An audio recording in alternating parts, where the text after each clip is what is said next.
Muy buenas tardes, estamos de regreso en Pauta Semanal. Soy Juan Francisco Miranda y junto a Gabriel Vega y Hernán Ferreira en esta ocasión le echamos de menos a Eduardo Manzanares, que pronto volverá al panel. Estamos analizando el acontecer nacional y regional. En primer bloque hablábamos de los efectos todavía del coronavirus y el riesgo también que estamos viviendo en Magallanes y en todo el país, a pesar del proceso exitoso de vacunación y que está en desarrollo. Y también analizábamos el lamentable incendio que está afectando, cuyas consecuencias y causas están siendo también en desarrollo investigadas en las instalaciones del Ejército de Chile en Puerto Natales.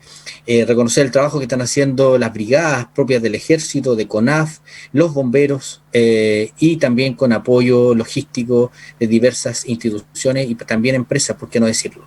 Así que esperar que pronto se resuelva aquello y por sobre todas las cosas nos sirva de lección, y hacia allá estábamos hablando al final del primer bloque en términos de lo que significa la planificación. Planificación que abordábamos que pudiese ser una institucionalidad más fuerte, que coordine realmente y que tenga poder de resolución.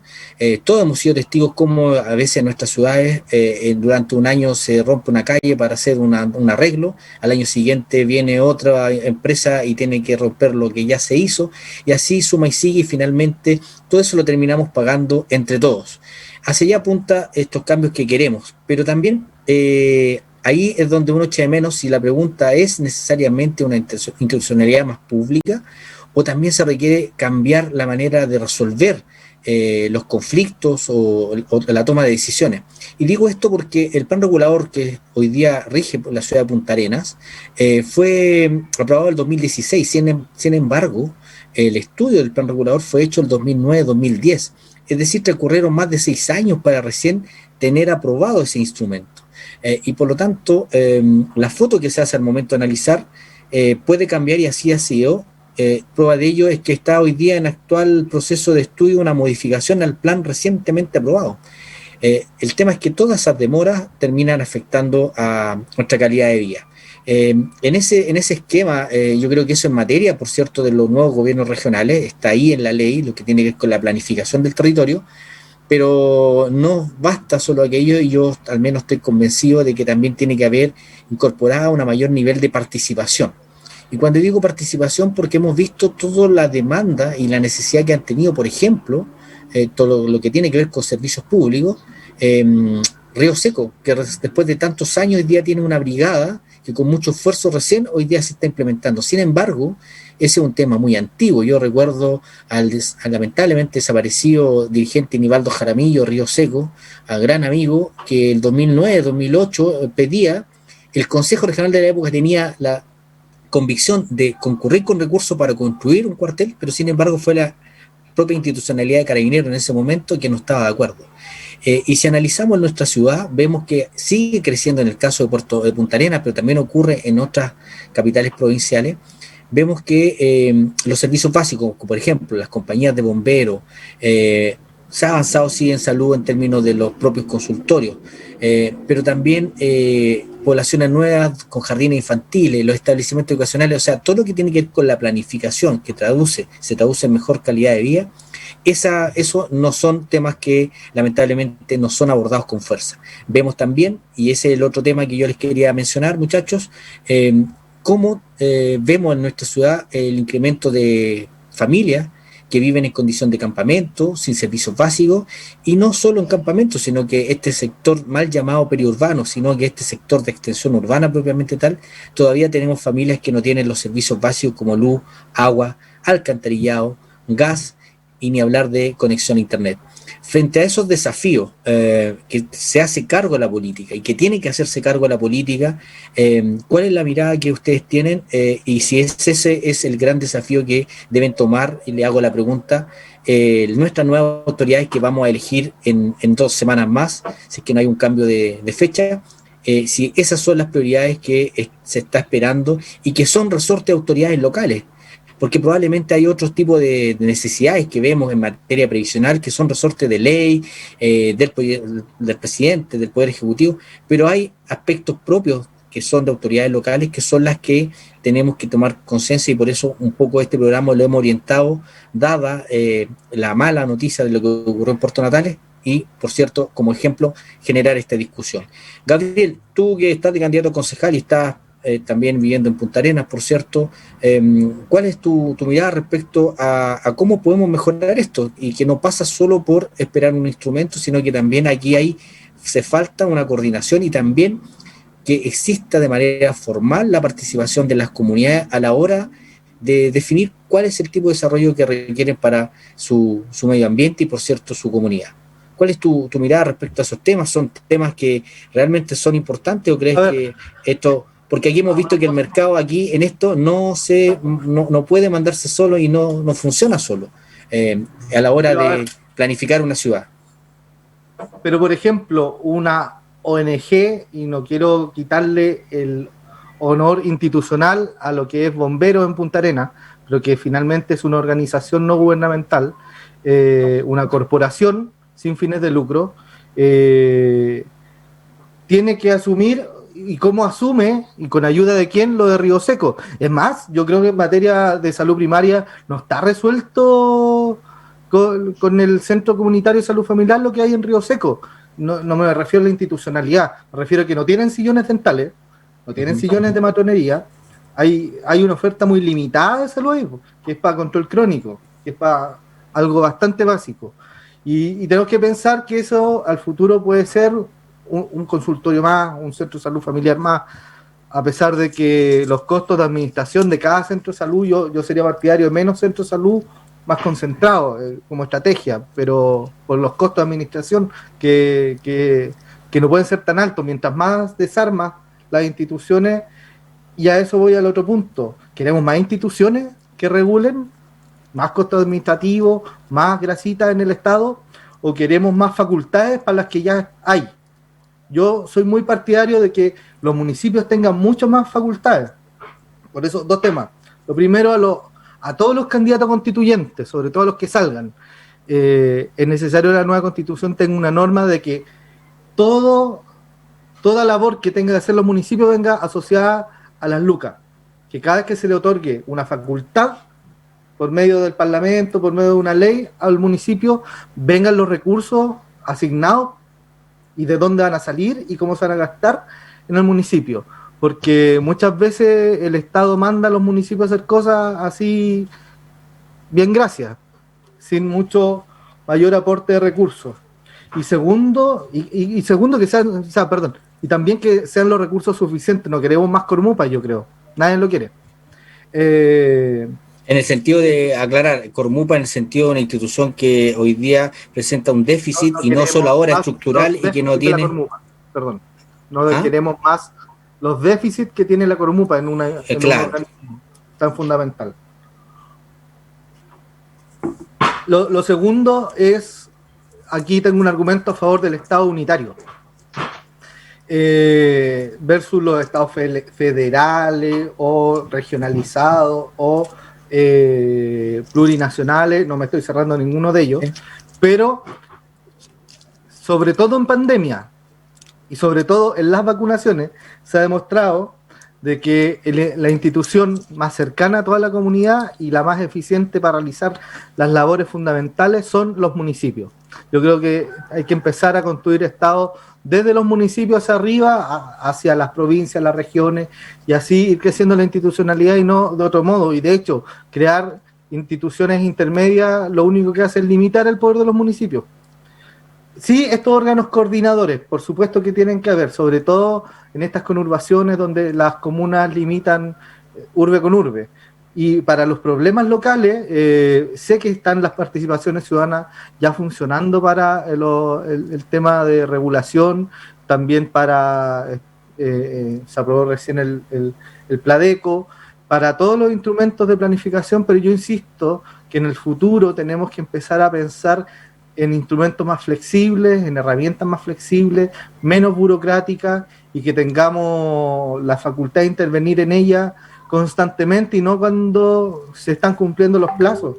Estamos pensando en la ciudad del futuro y si lo hubiésemos pensado el año pasado, si eso hubiese estado cerrado, y posterior a eso nos toca vivir la pandemia, nos hubiésemos dado cuenta de que nada es aplicable, tenemos que pensar todo de nuevo, porque han cambiado los empleos, está creciendo la economía y aún así no suben los empleos, tenemos que tener una mirada muy local para que eso vaya cambiando y ese desarrollo económico se vaya viendo reflejado en los empleos, cosa que todavía no pasa y que Fossi, que me perdonen mi amigo el Fossi, pero mal ejemplo quizás tomé, pero todas estas instituciones de fomento están con los mismos programas hace 10 años. Hernán, como bien señala Gabriel, el tema de la flexibilidad, y ahí hay un tema que siempre es una camisa de fuerza en términos de la flexibilidad, que es el marco legal. Y claramente en un Estado de Derecho no puede ir en contra del Estado de Derecho, del marco legal en el que se sitúa. ¿Hay alguna manera, en términos de otra experiencia, de tener una mayor capacidad de flexibilidad frente a los hechos que pueden cambiar las condicionantes respecto a un marco que nos establecimos, por ejemplo, para desarrollar una ciudad?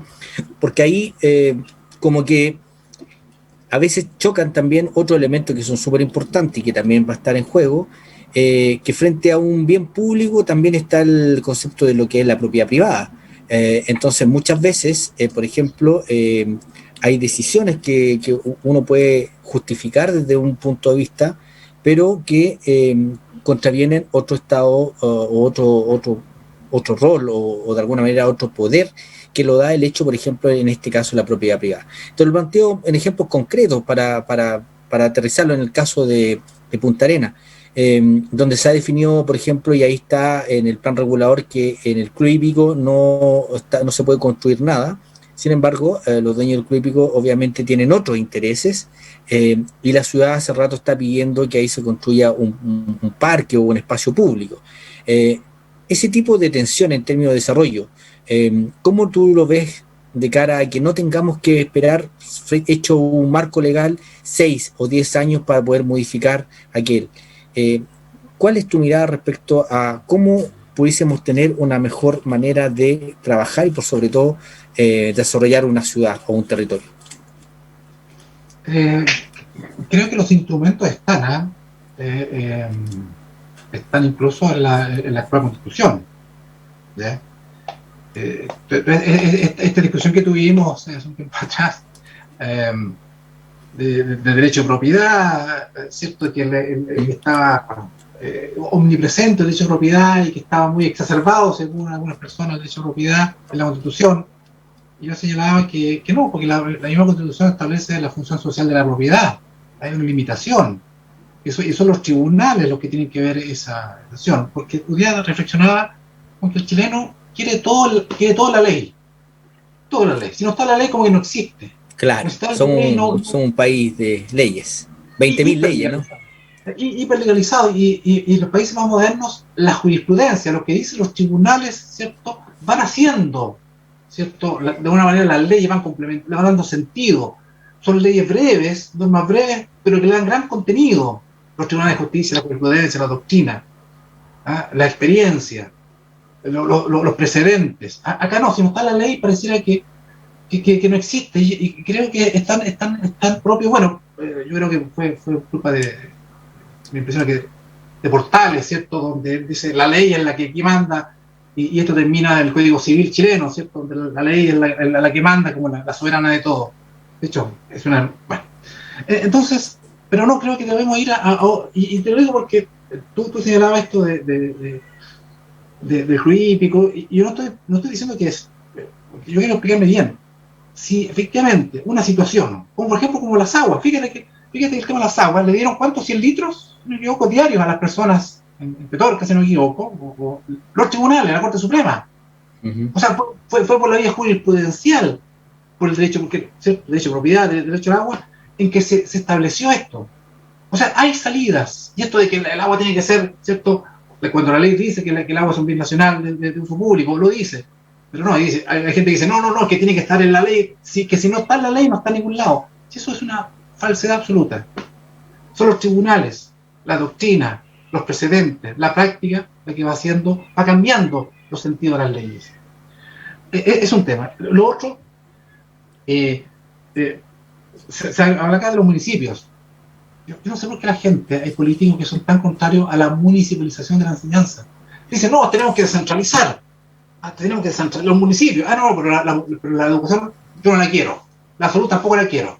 Bueno, pero la municipalización y encargar de la salud a los municipios fue un gesto, pero potentísimo de descentralización. Y ahora lo que seguirá haciendo educación es un nivel provincial, regional, o sea, centralizarlo más. Cuando cada municipio. ¿Y cuál fue uno de los problemas? Ha sido el problema de recursos. Porque tú puedes tener un nivel central, regional o provincial de educación, y si tú no le das recursos, no te sirve de nada. Claro, claro. Si tú tienes alcaldes que se llevan la plata o malgastan la plata de la educación en otros ítems, no sirve de nada. Entonces, la municipalización fue, y creo que es una muy buena herramienta que tienen los alcaldes para mostrar gestión, igual que en salud. Y en eso concuerdo también concuerdo con Gabriel.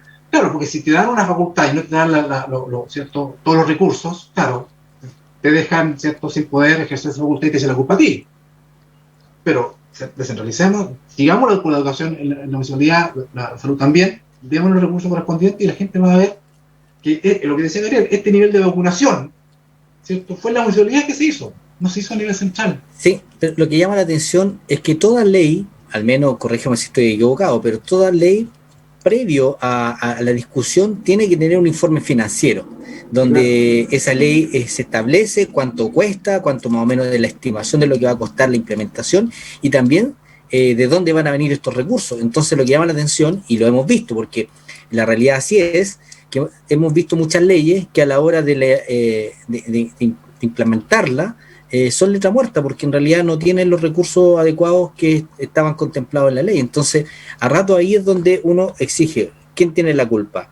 ¿Es el Ejecutivo, el Parlamento? ¿Quién supervisa efectivamente que echa la ley, no esté hecha la trampa, sino que esté acompañado del recurso necesario para que esa ley pueda cumplirse? Y ahí es donde yo les pregunto, en materia constitucional, que es un poco lo que viene acá, hoy día, como tenemos la Constitución vigente, toda iniciativa que demande recursos es iniciativa propia del presidente. Hay otros sistemas en los cuales, o del Poder Ejecutivo, hay otras constituciones donde establece también que hay iniciativas populares, iniciativas o ciudadanas, si se quiere, en materia de alguna iniciativa legal.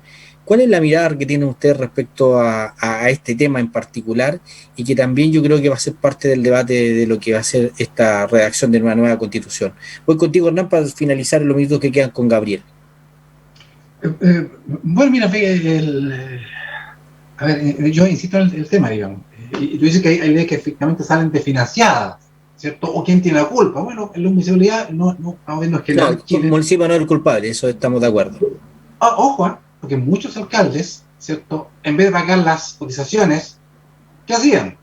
¿Cierto? Hacían bicicletas, claro, otras cosas. Entonces, ahí hay responsabilidad del alcalde. Sí, pero ahí también, siendo justo con el municipio, muchas veces, y esto es un problema no político, porque no depende de una línea política, sino que el alcalde de distintas tendencias lo han tenido, que muchas veces por pagar sueldo han tenido que dejar de hacer otras, y muchas otras veces también han tenido que pagar cotizaciones previsionales y con las consecuentes y posteriores demandas, producto de también administrar. Y ahí es donde uno echa de menos la falta de recursos, o el sistema, en este caso educacional, que hace rato está un poco agotado, que los fondos vienen solo y necesariamente de la matrícula. Entonces ahí es donde creo yo que falta un debate más serio en términos de definir si es que queremos una ecuación pública y cómo la financiamos. Sí, es verdad, pero si tú eres un alcalde, un candidato a alcalde, y tú dices que tú vas a darle gran prioridad a la educación, y por tapar otros hoyos, ¿cierto?, deja de financiar a los profesores. O sea, bueno, tú dijiste que era tu prioridad la educación. Claro. Pero financiaste otras cosas porque quizás otro grupo era un grupo más de presión, te podían hacer más compleja la vida como alcalde. Entonces, pescaste la plata y dijo yo, después la entero y no pudiste tirarla nunca. Correcto. Entonces, ahí hay que tener también cuidado. Y por eso son esas cosas la gente se tiene que fijando, ¿cierto? Y no pasa lo mismo, yo creo que a pocos minutos, para constituyentes. Yo veo campañas, ¿cierto?, de constituyentes que parecen campaña concejal, perdón, en el sentido de que no entienden, parece estos candidatos, cuál es su norte, digamos, qué quieren hacer, parecen candidatos a juntas de vecinos, ¿cierto? Y por cada cosa en su lugar. Yo no estoy degradando juntas de vecinos, al contrario, estoy diciendo cada cosa en su lugar.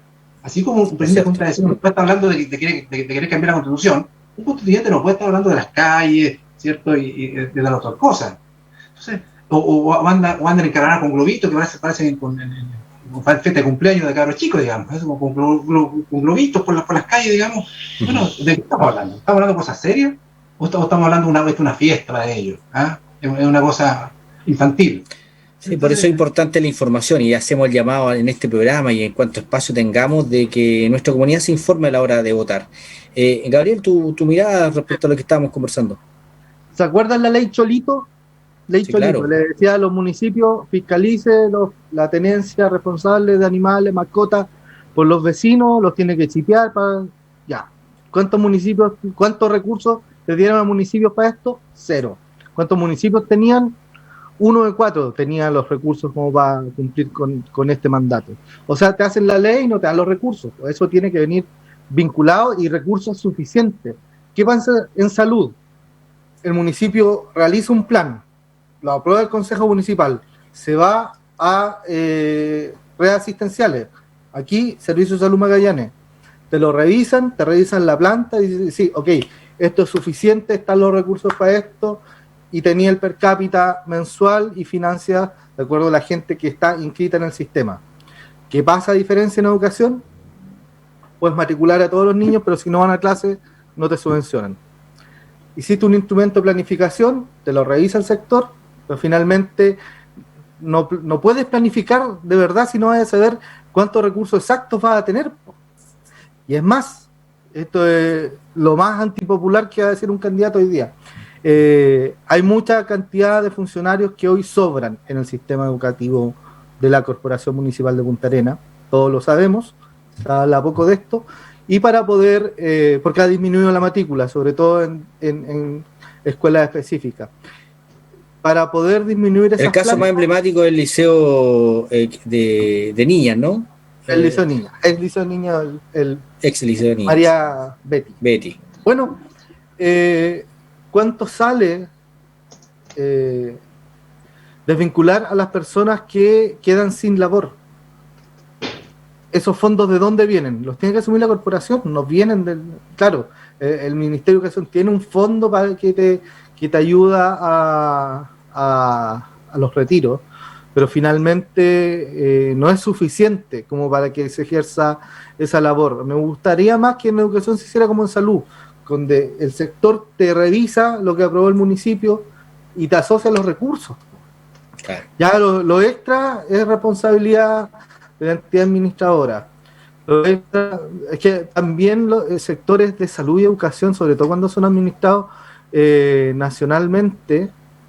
localmente, los gremios nacionales, que también son muy centralistas, dígase Confusam, Colegio de Profesores, negocian con el ministerio y pagan los municipios. Claro. Entonces hay muchas cosas que resolver al respecto. Yo por eso digo, la nueva constitución, creo que la Alemania tienen eso. Toda actividad que se le otorgue a otra institución territorial tiene que venir con su ley, un respectivo recurso suficiente para. Suena lógico, pero hoy día no pasa, no ocurre, y le dicen al municipio, usted tiene que hacerse cargo de esto, no vienen los recursos.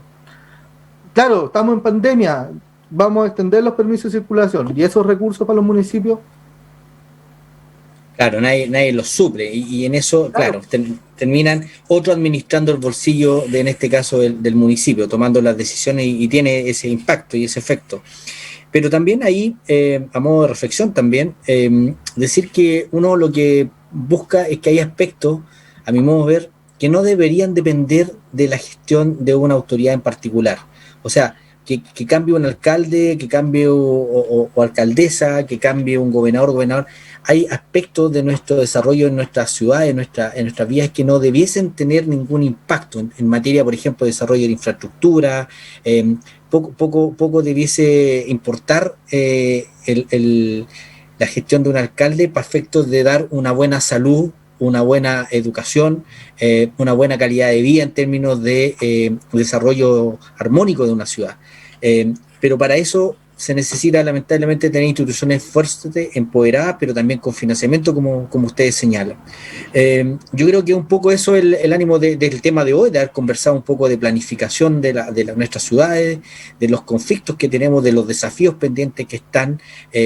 Creo que todos nos damos cuenta cómo nuestra ciudad va creciendo, nuestras ciudades van creciendo, nuestra región va creciendo, pero al mismo tiempo empiezan a aparecer nuevos problemas asociados a la extensión de nuestras ciudades, que tienen que ver con el transporte público, tienen que ver con aumento de niveles de congestión, de acceso o accesibilidad hacia algunos servicios básicos, esenciales para la vida de cada uno de nosotros, y esos aspectos son la toma de decisiones que toman personas, y que tenemos que elegir adecuadamente, y para eso esperamos que de cara a estas 2 semanas exijamos mayor información, emplacemos a quienes están postulando a ser candidatos a concejal, a constituyente, a gobernadores, que den cuenta un poco cuál es su mirada, su pensamiento. Nadie pretende que ellos sepan todas las respuestas, pero al menos sí tener una mirada, un pensamiento claro respecto hacia dónde poder conducir el destino, en este caso, de una comuna, una región, un territorio.